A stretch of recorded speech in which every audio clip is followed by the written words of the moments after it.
எங்க டைரக்டருடைய தாக்கம் இன்னும் இருந்துட்டு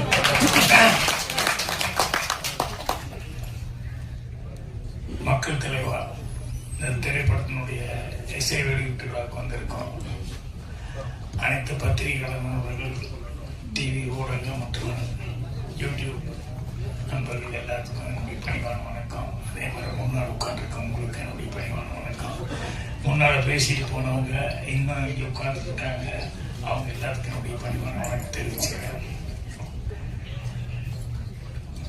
சோதிக்கிறதுன்னு சொல்லுவாங்கல்ல, அந்த மாதிரி கடைசியில் வந்து டைமே இல்லை அப்படின்ட்டாங்க, வேற வழியும் இல்லை. அதனால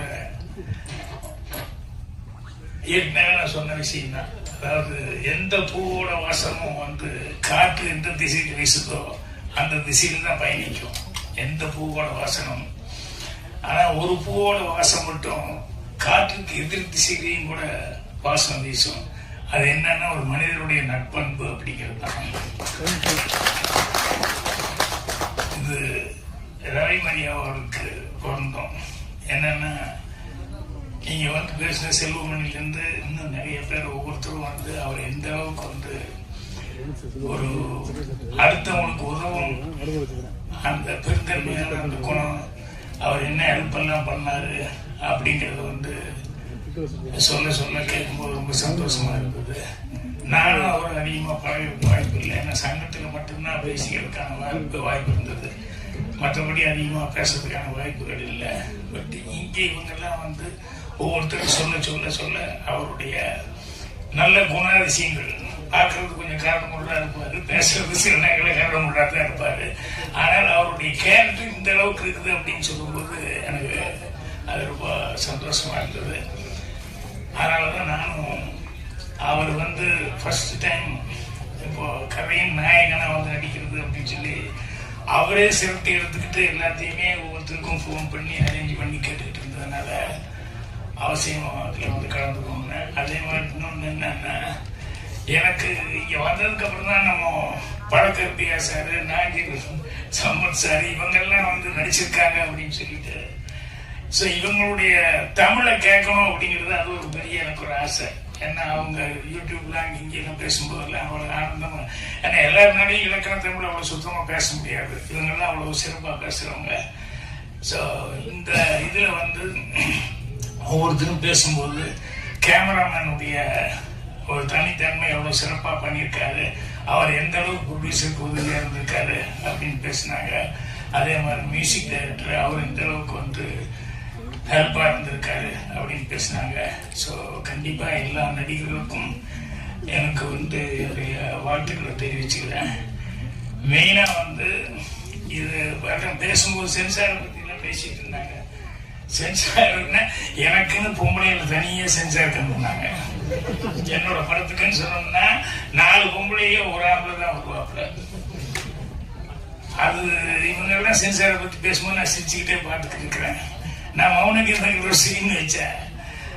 ஆபீஸ் புறப்பட்டு இருக்கும் போது அவன் கொண்டாடி சுகுணா சரிதா வந்து என்னங்க அப்படின்னு குடிச்சிட்டப்ப தான் வந்துருப்பாங்க, இந்த ஊக்கு மாட்ட முடியாது, அதனால என்னங்க கொஞ்சம் இந்த ஊக்கு மாட்டி விடுங்க அப்படின்னு. அவன் ஆபீஸுக்கு போன நேரத்தில் அதை காண இதை காண தெரியும், இப்ப வந்து இதை மாட்டேன் அதை மாட்டேங்கிற கழட்டுறதுனா மட்டும் ராத்திரில எவ்வளவு வேகமா கழட்டுறீங்க. இதான் அந்த பொம்பளையை குடிச்சுட்டாங்க. இல்ல சரியா இல்ல, என்ன சரியா இல்ல, டபுள் மீனிங் எல்லாம் டைரக்ட் மீனிங் ஒரே மீனிங், இல்லைன்னா டபுள் மீனிங் எனக்கு புரியலையே அப்படின்னு. இல்ல இது இப்படி ஏமா இது என்ன புருஷன் பொண்டாட்டிக்குள்ளதானமா பேசிக்கிறாங்க, ரோட்ல போறவங்க யாரோ ஒரு பொம்பளை பேசணும், புருஷன் பொண்டாட்டிக்குள்ள அந்த நேரமா அவங்க 2 பேரும் மட்டும் பெட்ரூம்ல இருக்கும்போது பேசிக்கிறாங்க, இதுல என்ன தப்பு? நீ எல்லாம் கொடுக்கறதுனா ஏதாவது ஒண்ணு கொடு, ஆனா இது பண்ணக்கூடாதுன்னு மட்டும் சொல்லக்கூடாது, அது எப்படி நீங்க வந்து அதை சொல்லலாம்? இல்ல நீங்க 3 நாள் நாட்டுல வச்சிருக்கீங்க, ஆமாமா நாட்டில் நடக்கிறது போல வச்சுக்கிட்டு இருக்க முடியாது, என்ன பண்றது, ஒன்னும் தப்புன்னு இல்லையே, நான் சின்ன வயசுல இருந்து என்ன பார்த்துட்டு இருக்கணும் அது இது பண்றேன். இல்ல நீங்க 3 நாள் கழிச்சு வந்து சினிமா கூட்டு போனேன், அப்பா சொல்ல வேண்டியதானே, அது கடையில வாங்கி கொடுத்தேன்னு அப்ப சொல்ல வேண்டியதானே அப்படின்னு சொல்லிட்டு இது ஒண்ணுக்காக தானே அப்படின்னு சொல்லிட்டு இல்ல. ஆமாமா பொம்பளைக்கு கோவம் வரத்தான் செய்யும். அவங்க என்ன நினைச்சாங்க, ஏதோ பிரியமா வந்து வெளியூர்ல இருந்து கூப்பிட்டு போறேன்னு நினைச்சா, இந்த நாட்டுக்காக தான் ரெடி ஆயிட்டு இருக்காரு அப்படி அப்படின்னு சொல்லும்போது எந்த பொம்பளைக்கு தாங்கிக்க முடியும்?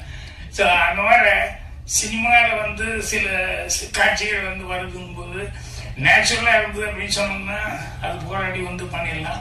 பட் இவங்க இந்த டைப் இல்லை. ராம்தேவ் வந்து இப்போ வச்சிருக்கிறது வந்து பொலிட்டிக்கலாக வந்து வச்சிருக்காரு. அதனால நான் அதிகமாக அந்த மாதிரி பொலிட்டிக்கலுக்குள்ள போனேன். நம்ம பொலிட்டிக்கல இதுதான் குடும்ப மேட்டரில் தான் இருக்கும் என்னோடது. ஸோ அதனால சென்சாருக்காக ஒன்றும் யோசனை பண்ணுறதுலாம் இல்லை. எப்படிதான் அந்த போராட்டம் வரத்தான் செய்யும். அதில் எப்படியும் போராடி ஜெயிச்சுதான் ஆகணும், வேற வழி இல்லை.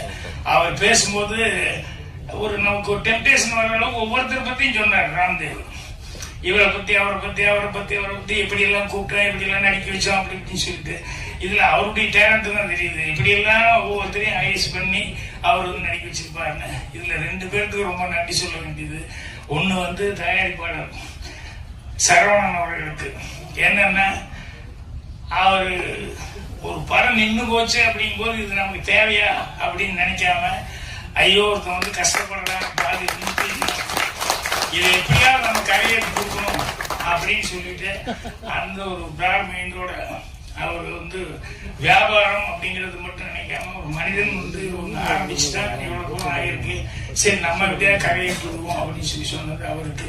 அப்புறம் இதுக்கு விநாயகர் சொல்லி போட்டது நம்ம ஆளு ரங்கநாதன் முதல்ல கதையை வந்து சொன்னோடனே அவர் சத்யசேகருக்கு கொண்டு போய் கூப்பிட்டு அவர்கிட்ட சொல்லி எல்லாமே சொல்லி சிறப்பான படத்துக்கு வந்து இவங்க எல்லாம் உதவி பண்ணியிருக்காங்க.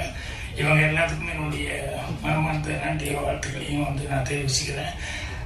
அவங்க சொன்னதில் வச்சு அவங்க பேசுனது வச்சு படம் வந்து கண்டிப்பா இந்த நேரத்துல வந்து இந்த மாதிரி போட்டிகள் சட்டையை படம் வந்தது அப்படின்னு சொன்னோம்னா எதிர்பார்ப்பு கூடுதலாக தான் இருக்கும். அது சிரிச்சுக்கிட்டு காமெடியா சொல்லும் போது கண்டிப்பா எல்லாத்துக்கும் பிடிக்கிற மாதிரி தான் இருக்கும். அதனால ரவி மரியா அவர்களுக்கு என்னுடைய மனமார்ந்த வாழ்த்துக்களை வந்து நான் தெரிவிச்சுக்கிறேன். அவர் கேரக்டர் படத்துக்கு எப்படி என்னன்னு தெரியல, பட் இங்க எல்லாரும் பேசுனதை வச்சு அவர் கேரக்டர் பார்க்கும்போது அதுவே அவருக்கு பெரிய பேரும் புகழையும் வாங்கி கொடுக்கும். அவர் எனக்கு என்னுடைய மனமார்ந்த வாழ்த்துக்கள் எல்லாத்துக்கும் தெரிவிச்சுக்கிறேன். நன்றி.